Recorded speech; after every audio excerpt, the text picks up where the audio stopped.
What do we do now? Right. And the thing that really took place was all of a sudden this creation of a will to, by God, if we were going to be separated from the Bell system, that we were going to become the best of the operating companies and provide the best service and try to have the best relations that we could have with customers and the commissions. Well, that bit of bravado was much easier said than done, because one of the first things that I wound up having the responsibility for was picking out a name for the new company. And that I created, of course, as one always does, a small committee made up of representatives of the 5 companies and a few other people. And we hired our ad agency and then consultants to help us with this project.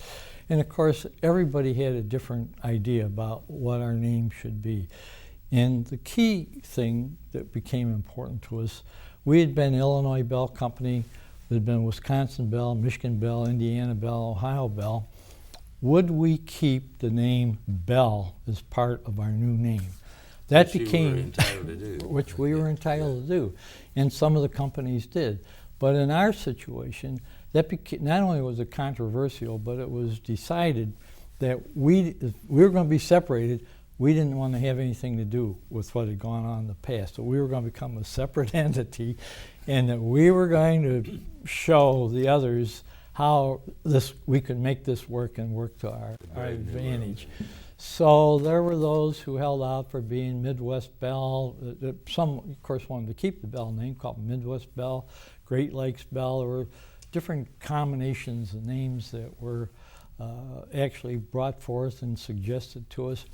But one of the things that we kind of claimed immediately, we started doing research on what names would be most acceptable and forward-looking, because we wanted to be a forward-looking company. And our research showed us that the words that signified in the telecommunications industry progress and future and being innovated, words like information and technologies led the way. So we decided if we could create a name that had information and technologies in it, that would be to our advantage.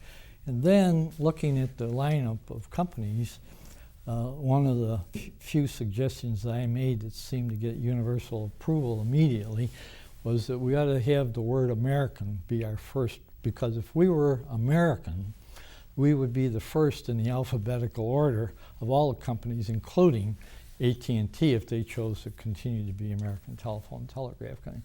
So in short order, we adopted the name of American Information Technologies Company, and that became our name. The trick then became, if that's the name, where all does that have to appear? Stock certificates, for example. We were going to have entirely a new stock issue, and so all of our certificates had to be printed and made, and we had to use the name. And what do we pick as a symbol to put on the certificate? Because every certificate has a 3-dimensional image, so to speak. And after much discussion, we decided to use the god Mercury, and we'd use that. Well, there was controversy because Mercury was, and we're in the Midwest, of course, Mercury was always half nude, and that bothered some of the people that we had. Also slippery. Right, slippery, but nevertheless, that all turned out okay, and we decided, well, what color do you want the stock certificates printed? Well, you could have brown or red or whatever, and of course our treasurer immediately said, well, they have to be printed in green because green signifies money. So anyway, that's one of those things that happened in that area. But that just was one of the byproduct type of things that happened. Immediately, we needed to develop an advertising and branding type campaign that suggested that we now no longer were Illinois Bell and Ohio Bell, et cetera, that we were American Information Technologies. Our stock ticker symbol was going to be AIT, and that became very popular immediately, and we started using that in some of the employee information. But the trick was to begin to tell our employees that we were still in the business of providing customer service. We still were regulated by the state commissions, only now that we had the FCC also providing oversight. Our playground shifted from just being Illinois or Indiana or Michigan now to Washington, so we had a much bigger arena that we had to adapt to. And my boss suggested that in addition now to worrying about what was going on in Springfield, which had been my main government relations thing, that I ought to start beginning to worry about what was going on in Washington as well, because we needed to have a Washington office. So as a result, our lives began to change dramatically. But the key thing was our employees. The employees were the most reluctant to give up the past and enter the future. There were the ones that wanted to, let's go out and really show them that we can do this. But more and more, there was, talk about the good old days when we were part of the Bell system and we were part of Ma Bell and all of that. And there was some sense that when we started to repaint the trucks with Illinois Bell and having the Bell symbol on it, with Ameritech as the name, that there were people that were not enthusiastic about that. One of the things that I wound up having to do was come up with a graphic design for how we were going to display the name Ameritech, and then that meant choosing the colors. We had a superior, Ladislav Suttner was a graphic designer, internationally known, came up with a beautiful logo and forward-looking symbol, which we put on the stock certificate and used in our advertising and all that. But the color that we chose to use was brown. And we picked brown because it was distinctive, a distinctive color. Everybody else had been used to Bell System blue or some combination of that, and so we wanted to be different. So we had brown, and there were people in the officer group that questioned me on why would we ever want to use a color like brown, and I had to suggest to them that there were thousands of trucks running around the country with brown UPS, and that it wasn't that we were introducing brown as a color. And I also reminded that most people's favorite sweetness was chocolate, and chocolate was brown, and so that we would be in good company. Now, I have to admit, those were sort of limp reasons for doing that, but in the final analysis, it began to take, and the people began to accept that as being, this is who we are. Transfer their allegiance. Right. But I'm going to take you back to the human part of it, the breakup, because this is a story I don't know. A couple of things happened. First of all, they're no longer Bell System employees. They must have wondered, where did my pension go? Was the kind of thing that might have come up, I don't know. Also, in the terms of the breakup, there was one stinker business, as you may recall, which was who sells or leases the telephones, because there was a dead last loser. You could not make money. And in their wisdom, the Justice Department and the judge decided that was AT&T's business. Right. So you had many employees who were installers or did repair work, so on and so forth. They were in limbo. They weren't going to work for you anymore. They had to become AT&T employees or do something else. And of course you had customers. I remember where I was, one of the television journalists entrapped me in an interview on the air by handing me 3 telephones, which he had disconnected from his apartment, he said, and handed them back to me and said, "Now what do I do?" So what happened to the customers and the employees in that it was a cultural shock for all of them, at least those who cared. Well, it was a big cultural shock for the customers about and confusion about the telephone instrument itself and the connection. And we did our best with what I would call customer information pieces that were direct mail. We used advertising. We used letters directly to customers, trying to explain the difference. But I have to admit that the job was long and arduous to get people to really understand that we provided the service up to a certain point, and then the inside wiring was either on their own or that we would do it for a special fee. It was no longer where the phone instrument was, whatever instrument they might have, back to the central office, that had been separated. And that was a point of great dissatisfaction as far as customers were concerned. Customers were confused about who to call, for whether it was repair service, and if it was repair, they'd be asked, well, where is it? I don't know where my phone is. The phone's dead. I don't know whether it's outside or inside or what, And that was, I'd say, as hard as we tried in all the states to overcome that experience ultimately turned out to be the best teacher as far as customers. After you've had a few run-ins here and there, that is a bit of a problem. The fact that customers got 2 bills now instead of 1 bill because long-distance services were provided by a different supplier. All of that it was made time and time again. When you go to a party or a meeting or whatever, it said the breakup of the bill system is the stupidest thing that the government has ever done. And then why did you let it happen? It was always our fault. It was like something that, we just said, oh, yeah, go ahead, break us up. We don't care anything. And time again, that required, kind of patience and being calm, relatively speaking, to respond to some people who were quite irate. In the meantime, the employees, particularly the contact employees, whether they were the service reps in the business office, they had to deal with the customers just like the installers and repairmen who went out. And we equipped all of them with little, what I was going to call cheat sheets, but that's a wrong term to use here, but with information pieces, points which give the points. We call them NPR. Key talking points about how to respond to these questions.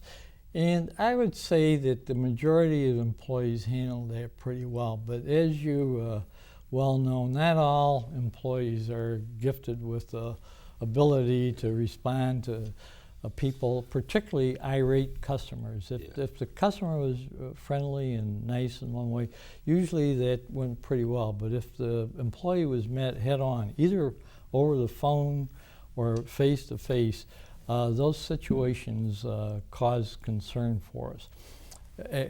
We had a halo effect immediately after the breakup in '84 and '85, where we had the Ma Bell influence carried over, which we benefited from, and then as customer experience multiplied, customer attitudes towards the service we were providing dropped.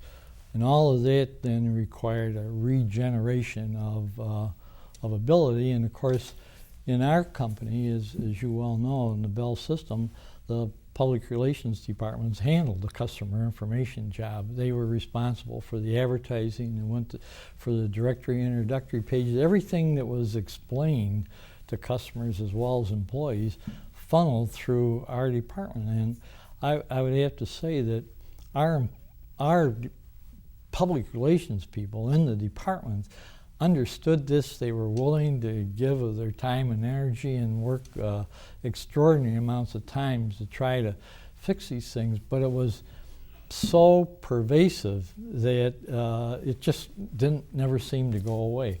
Our advertising agencies and the firms that we hired to help us with the customer information, they all worked diligently, but it was a time factor that finally began to work in our advantage. When we would go to meet with state legislatures or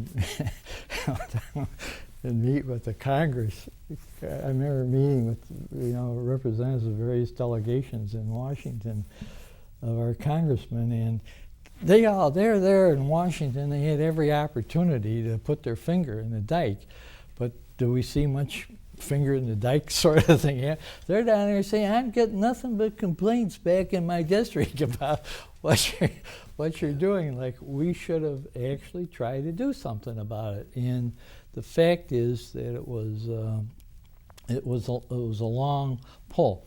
Now, from your perspective, you're dealing with a whole different scene, but we felt that we were we were in the field, we were in the front lines, and that the best thing that we could do is try to do our very best and not let the negative publicity that we got or comments, whether it was on television or whatever, really begin to get us down. And slowly that all began to turn around. I'd like to say that it was directly because of our efforts, but it really was because of the efforts of really about 100,000 employees. Like when we were created, we were the 30th largest company. I mean, nobody really appreciated how big AT&T was. We came out as the 30th largest company in the United States. And there were a lot of customers, a lot of employees involved. One of the things, before we go to the next question, I just wanted to chip in and thank you, because this is stuff that I was not happily involved in. But the judge gave us 18 months from the time we agreed to the settlement in order to actually operate separately. So you had your employees and our own in limbo, not the whole 18 months, but a lot of the part of the time.